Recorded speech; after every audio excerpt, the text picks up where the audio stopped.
우리가 지난주에도 요셉에 대해서 함께 우리가 살펴보았는데, 야곱이 12아들을 놓고서 임종하기 직전에 축복을 합니다. 그런데 세월의 흐름 속에서 그 축복대로 그들의 인생이 빚어지는 것을 봅니다. 아버지 야곱이 요셉에 대한 축복 선언문을 보게 되면 두 가지 특징이 있습니다. 요셉을 선 곁에 심겨진 무성한 가지라고 합니다. 요셉이 선 곁에 심겨졌다고 그래요. 샘은 하나님을 상징합니다. 하나님 옆에 깊이, 하나님께 깊이 심겨져 있어서 고난의 세월을, 인생의 흉년의 세월을 꿋꿋하게 생존할 수 있었던 비결이 거기에 있는 겁니다. 흉년이 인생이 흉년이 아니라 흉년의 인생이 흉년으로 바뀌기 위해서는, 성장의 기회로 만들기 위해서는 반드시 산 곁에 심겨져 있는 것이 중요합니다. 할렐루야. 아멘.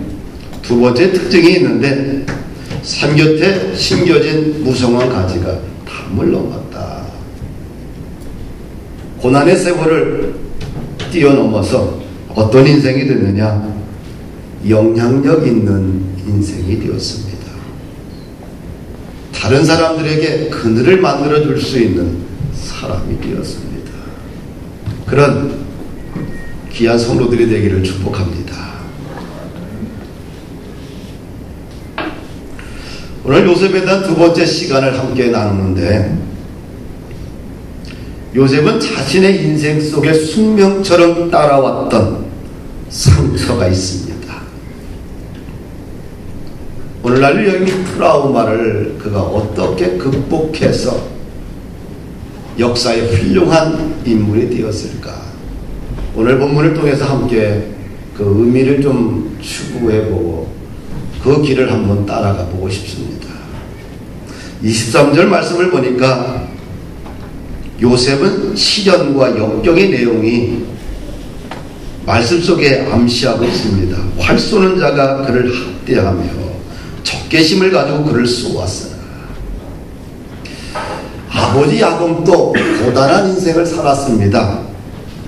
근데 아들 요셉도 아버지 못지않게 고단한 인생을 살았다는 것을 단적으로 성경 말씀이 제시해 주고 있습니다. 활 쏘는 자가 요셉을 학대하며 적개심을 가지고 요셉을 쏘았다는 겁니다. 이복 형제들은 아버지의 사랑을 받는 요셉이 미워서 마음에 앙심을 품고 조롱하고 위협하고 형제중 일부는 동생을 죽이려고 했습니다.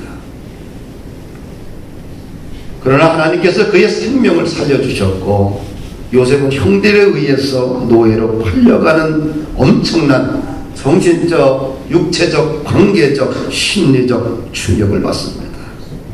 상상도 할 수 없는 일이 자신의 인생에서 펼쳐지게 된 것입니다. 그때 나이가 불과 17살에 불과한 예민한 청소년 시기입니다.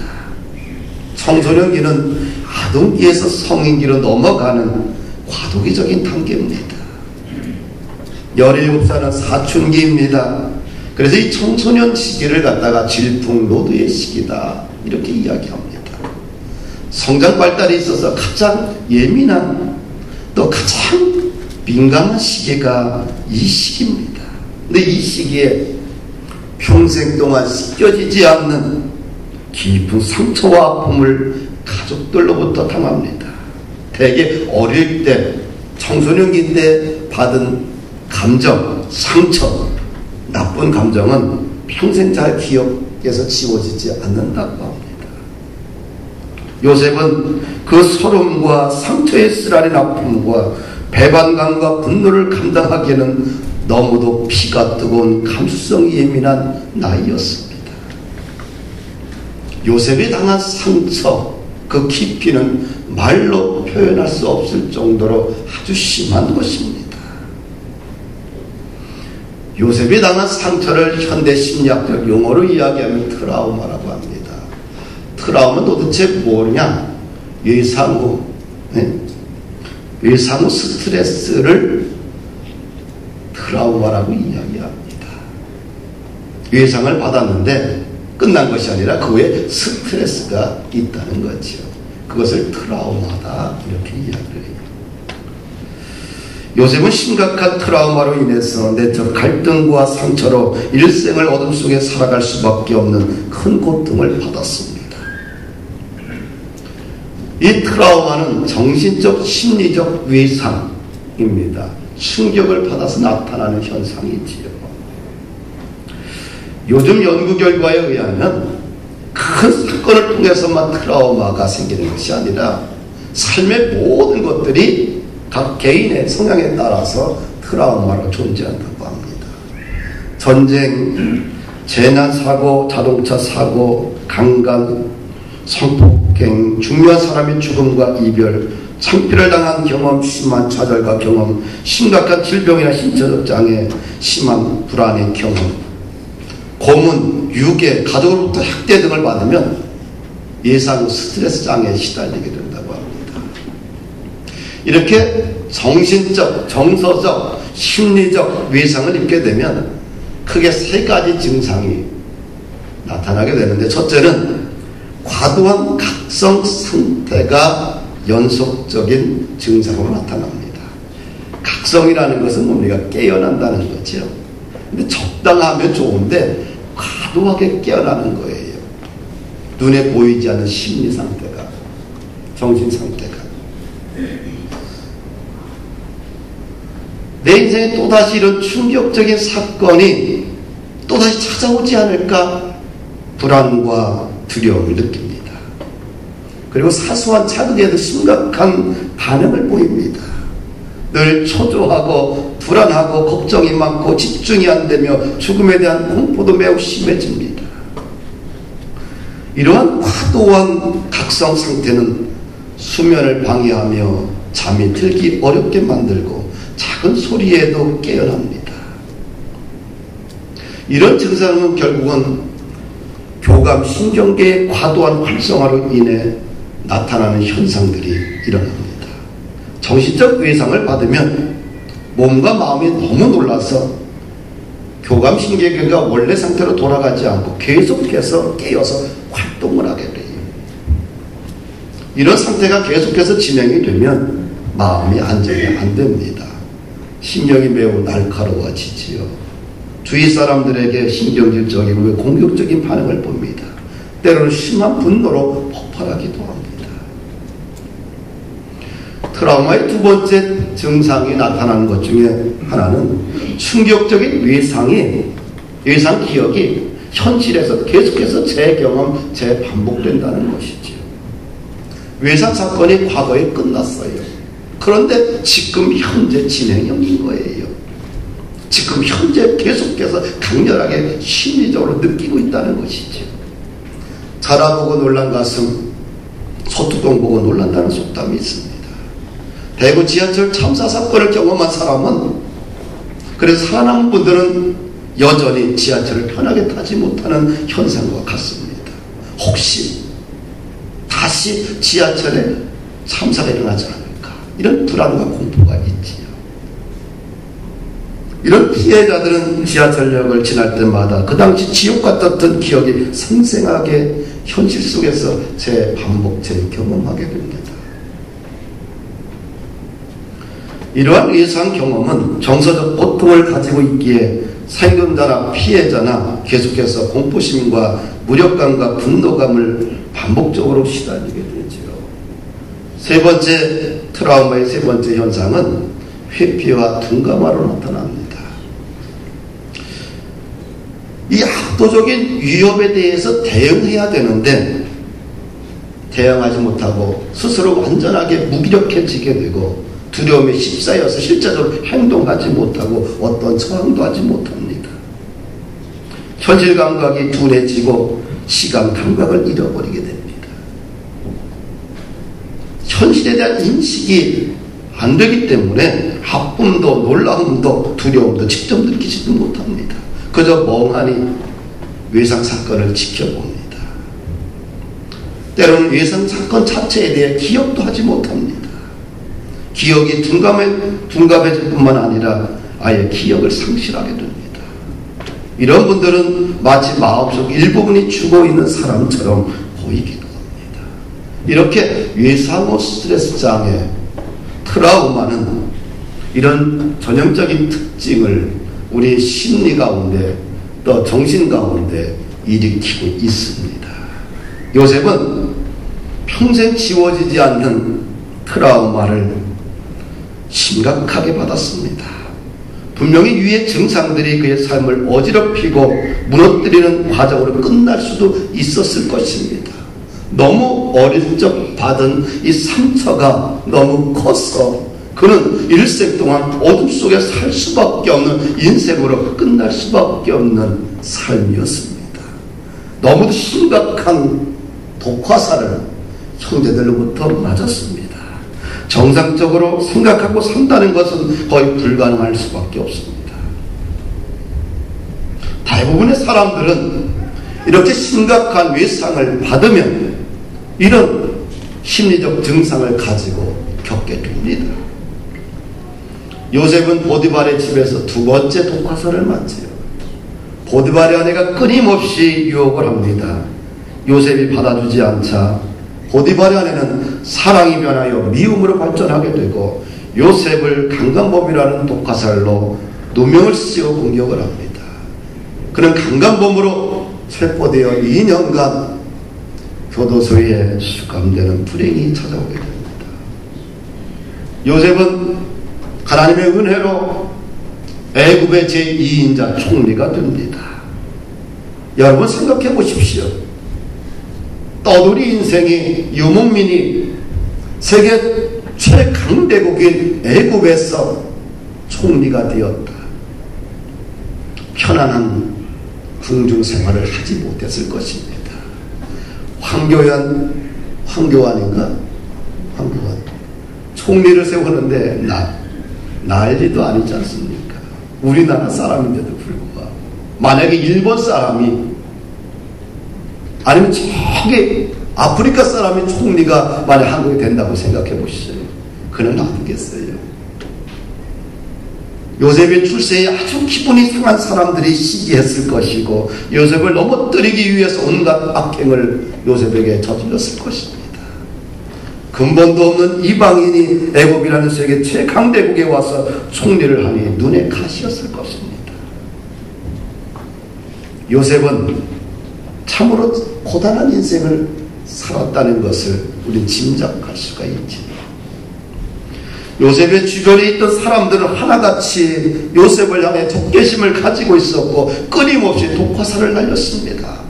요셉을 학대했고요. 요셉이 받은 정신적 심리적인 위상과 충격은 엄청난 폭풍과 같았을 것입니다. 특히 가족들로부터 당한 이 독화살, 학대, 미움은 쉽게 가시지가 않습니다. 그런데 요셉은 엄청난 트라우마로부터 해방되었습니다. 그 비결이 무엇일까? 24절에 그 비결이 나와 있습니다. 함께 읽을까요? 시작.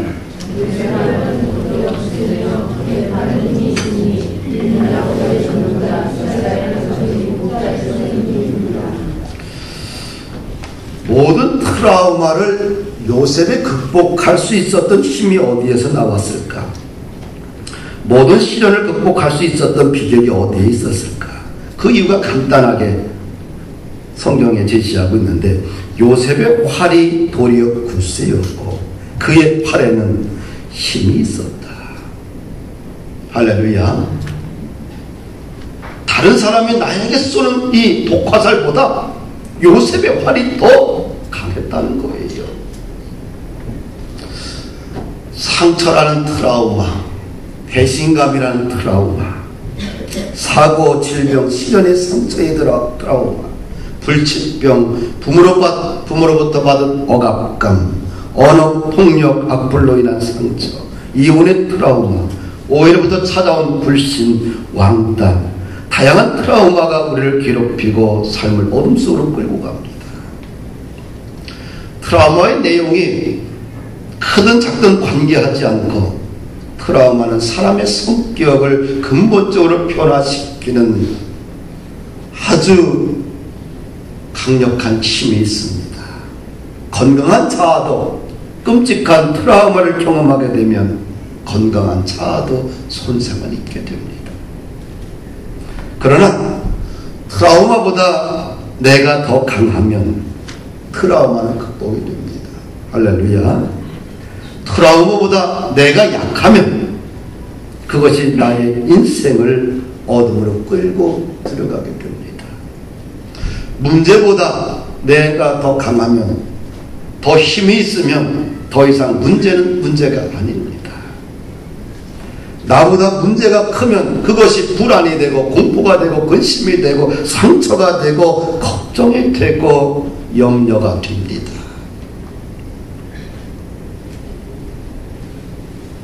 사랑하는 여러분들, 오늘날 우리 한국 사회를 공포로 몰아넣는 것이 있는데 바이러스 메르스입니다.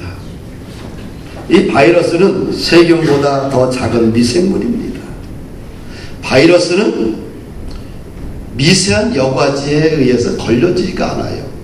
빠져나갑니다. 알코올을 넣어도 불을 가해도 소용이 없습니다. 그래서 이 정체불명의 물질을 살아있는 감염성 액체라고 부릅니다. 그래서 그것을 갖다가 바이러스 이렇게 이야기를 해요. 이 바이러스는 라틴어로서 뱀의 독이란 원어적 뜻을 가지고 있어요. 근데 이 바이러스는 그 세균에 비해서 한 3분의 1 정도 아주 작습니다. 그런데 이것은 살아있는 세포 안에서만 활동을 합니다. 살아있는 세포 안에서는 폭발적으로 개체수가 늘어나지만 세포 바깥으로 나오게 되면 활동하지 못해요. 단지 단백질 덩어리에 불과합니다. 이 바이러스가 인류 역사에 엄청난 재앙을 준 적이 있습니다. 1500년대 초에 보게 되면 스페인 정복자들이 옮긴 천연두 바이러스로 인해서 중앙아메리카 원주민의 90%가 사망을 했지요. 1918년에는 스페인 독감은 전 세계 5천만 명의 목숨을 앗아갔습니다. 그리고 오늘날 보면 후천성 면역 결핍증, 에이즈, 에볼라 출혈혈, 사스, 신종플루, 매년 새로운 전염병이 끊임없이 등장이 됩니다. 이 바이러스가 인류 생존을 위협하는 측면도 있지만 우리 공기 중에 10%는 바이러스가 생산하고 있다는 거예요. 대부분의 바이러스는 우리 인간의 생명에 치명적이지 않습니다. 근데 중간 매개체 이 숙주만 죽으면 바이러스는 생존하지를 못합니다. 이 메르스도 마찬가지죠. 치료약이 없지만 불치병이 아닙니다. 전염성이나 치사율도 매우 낮습니다. 우려할 만한 수준도 아니에요. 우리가 위생관리에 신경만 쓰고 조금만 신중하게 움직이면 얼마든지 극복하고 대처할 수 있습니다. 지나친 공포로 과잉 반응하는 것 그 자체가 심각한 문제이지요. 그것으로 인하여서 국민들과 나라 경제가 휘청거리고 있어요. 앞으로는 바이러스가 매년 일어납니다. 그럴 때마다 온 국민이, 온 나라가 다 들고 일어나서 벌떼처럼 쏘고 있으면 한국 경제 추락합니다.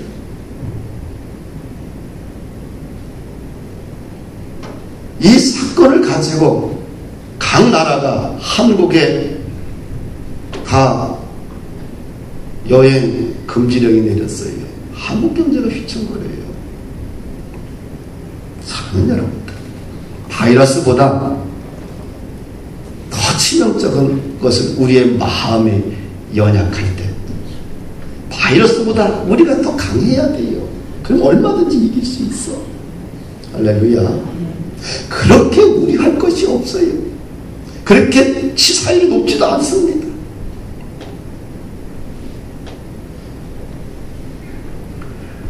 내가 강하면 바깥이 아무리 나를 공격해도 다 흡수할 수가 있어. 할렐루야. 요셉은 더 강했어요. 수많은 사람이 화살을 쏘고 그에게 상처를 주고 그의 인생을 어둠 속으로 몰아넣지만 그의 심령이 더 강했어. 독화살이 오히려 부러져서 버리고 말았어요. 그의 인생을 침범하지 못했어요.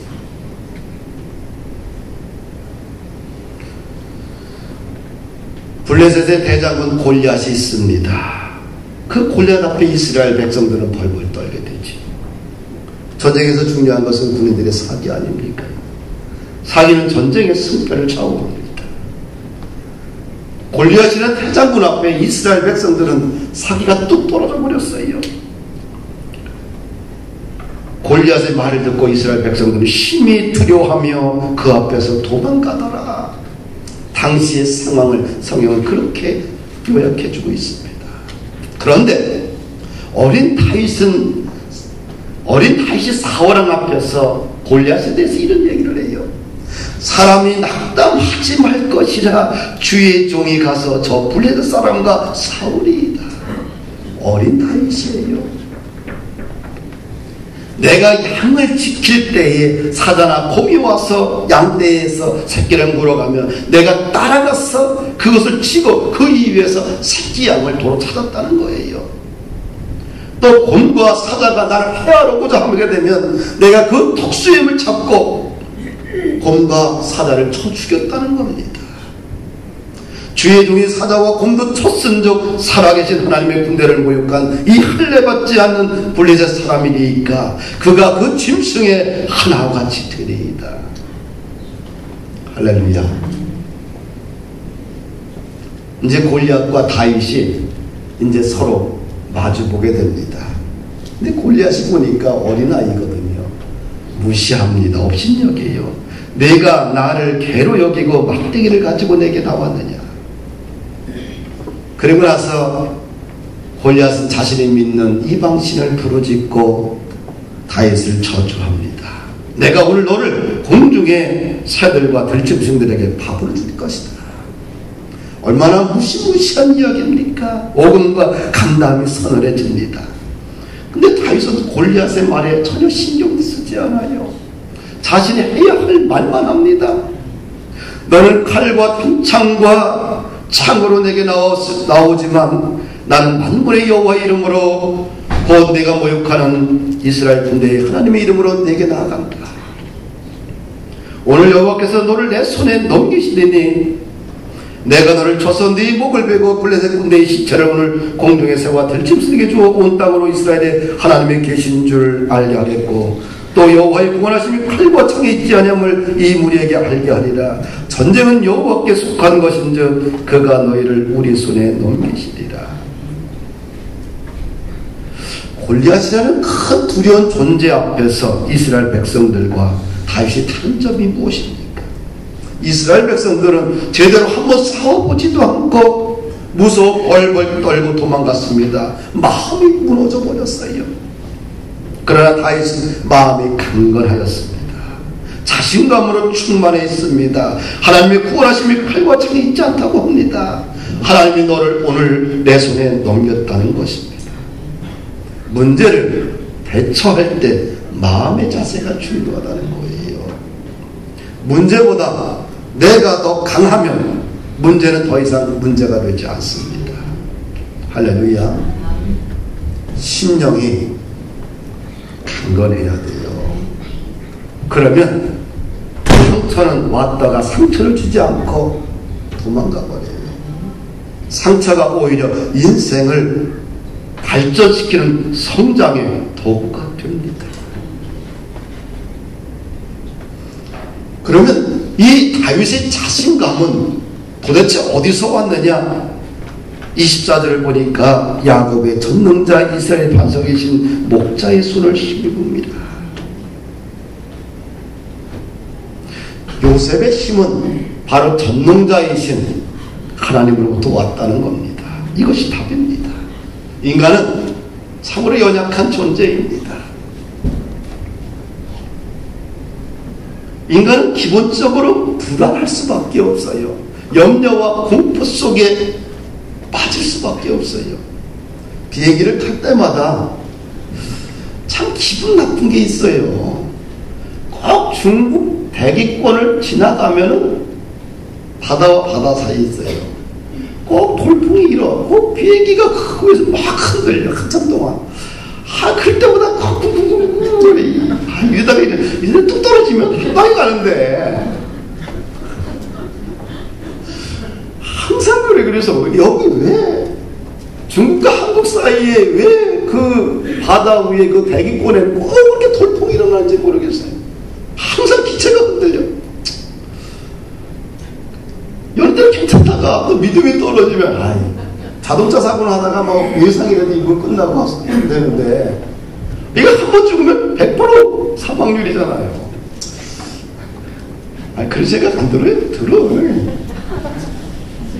이러다가 그냥 한 방에 가는 거 아닐까? 그러면 나 유언도 못했는데.